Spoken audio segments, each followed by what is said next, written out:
Então, a cada dia nós temos novos desafios, a cada dia nós temos novas batalhas, a cada dia literalmente nós temos que matar um leão. Muitas das vezes ele já está na nossa porta. E ele estava falando das 4 pedras. Eu vou ler do versículo 16 ao 22.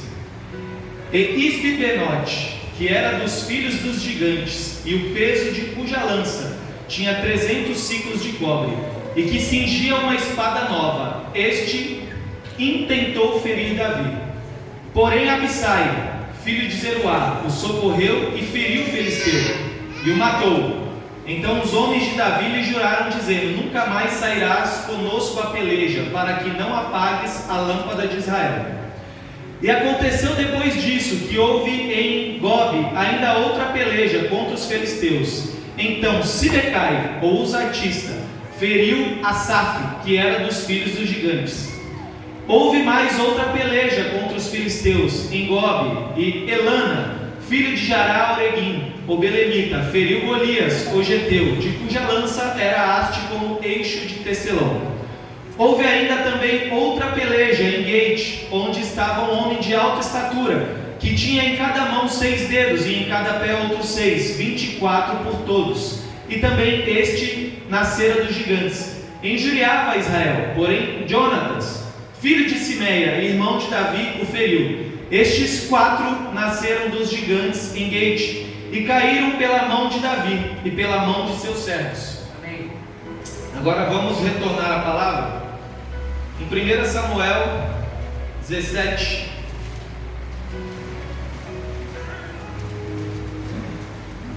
versículo 40.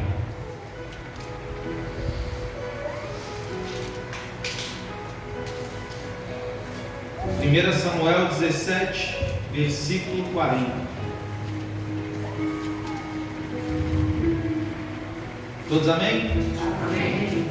E tomou o seu cajado na mão, e escolheu para si 5 seixos do ribeiro, e pô-los no alforje de pastor, que trazia a saber no surrão, e lançou mão da sua funda, e foi-se chegando aos filisteus.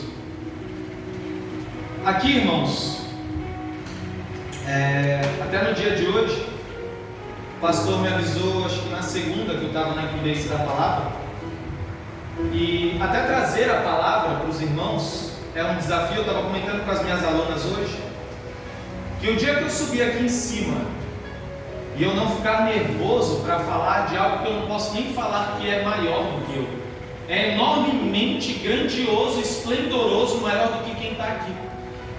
E se eu não encarar isso como um desafio e algo grandioso, é porque a minha prepotência se sobressai àquele que é o dono da igreja. E ontem eu, no dia corrido, dei aula de manhã, das 5 da manhã até a noite, eu parei para ler a palavra, e nada vinha, porque não é pelo teu conhecimento, irmãos, não é por aquilo que você sabe. E olha que eu não tenho prepotência, não tenho arrogância, eu li, eu passei 35 minutos lendo 1 Samuel, versículo 17.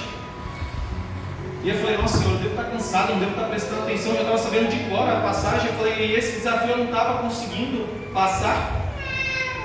Eu falei: Senhor, eu vou fechar a Bíblia e amanhã eu leio, eu não treino antes de ir para a igreja e eu vou ler. Irmãos, eu fechei a Bíblia e a pregação veio. E é para você entender que a todos os desafios, por menor que seja, até o maior, não é pelas suas mãos.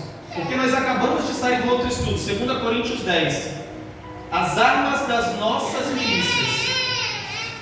Então, como é que você quer pelejar com o mundo se as armas que você está usando não são as armas que Deus te deu? 2 Coríntios 5 vai nos falar que hoje nós somos novas criaturas, para aqueles que vivem pela fé, aqueles que são justos, aqueles que devotam sua vida em espírito e em verdade aos caminhos do Senhor.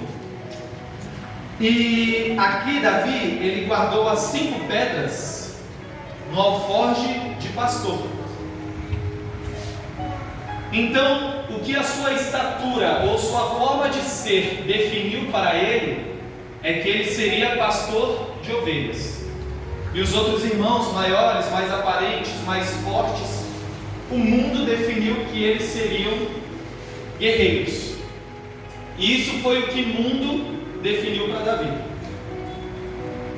Só que o que vai ser a outra campanha? Você pode querer carro, você pode querer o que quiser. Eu falo que essas coisas eu deixo para minha esposa pedir, porque eu não peço isso. A única coisa que eu quero é a presença de Deus. 1 Samuel 15 vai falar que a partir do momento que Davi foi ungido a rei, o Espírito Santo de Deus entrou em Davi e saiu de Saul. E toda vez que Saul estava endemoniado, trouxeram Davi para a sua presença, e a presença de Deus que estava em Davi acalmava Saul. E ali Saul, o rei, o definiu como pajem de armas.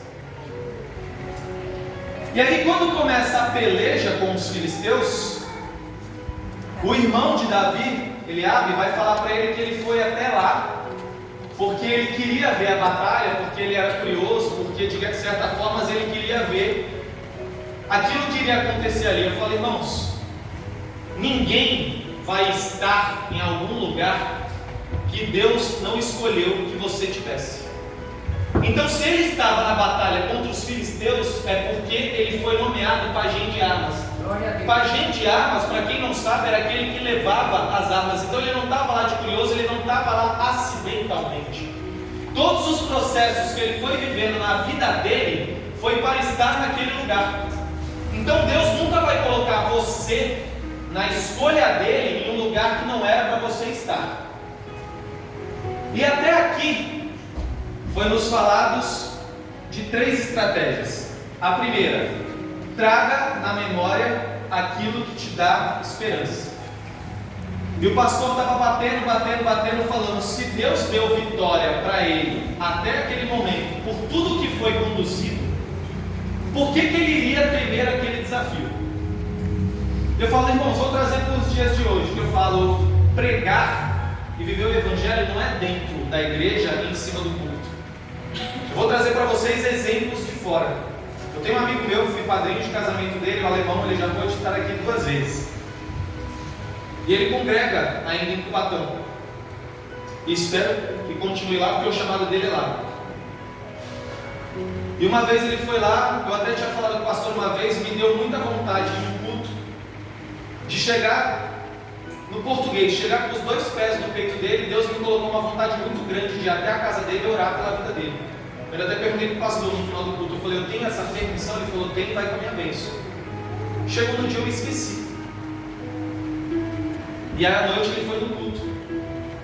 E o pastor Antônio orou por ele está passando uma dificuldade financeira muito grande. Porque é como deu aquele exemplo do barco. O barco começa a afundar, e o pastor dando o exemplo que o barco afundando e Deus vai enviar ajuda, mas eu pergunto, quando que Deus mandou você entrar nesse barco que está naufragando? E ele depositou toda a confiança que ele tinha, eu dei o exemplo do pastor, em cima de uma caneta, e essa caneta virou. Então ele está passando por uma dificuldade financeira muito grande, por teimosia e por confiar nas mãos do homem. E ele foi no culto aquela noite, e o pastor revelou para ele, acalma o teu coração, segura a ansiedade, porque esta semana virá o convite. E esse convite vai ser assim, assado, da forma que você pediu. E quem esteve aqui em outras oportunidades, que me ouviu falar, eu sou daquele tipo, irmãos, que se Deus mandar eu ir para a direita, eu não quero nem saber o que tem na esquerda. Deus mandou eu ir para a direita, esquece outro caminho, esquece. Deus te colocou nesse caminho, esquece outro. E o convite veio para ele. E aí ele estava na entrevista, o convite veio e estava indo, e ele queria um cargo de chefia, porque ele tem um currículo muito bom. O currículo dele é para 12, 13, 15 mil de salário. E aí, ele, em vez de esperar aquela decisão, em vez de deixar a reunião acabar e ir para aquilo e confiar naquilo que Deus falou para ele, ele falou, e o cargo de consultor? E aí o cara que estava avaliando ele já desprezou o cargo de gerência e falou, porque para o cara que estava entrevistando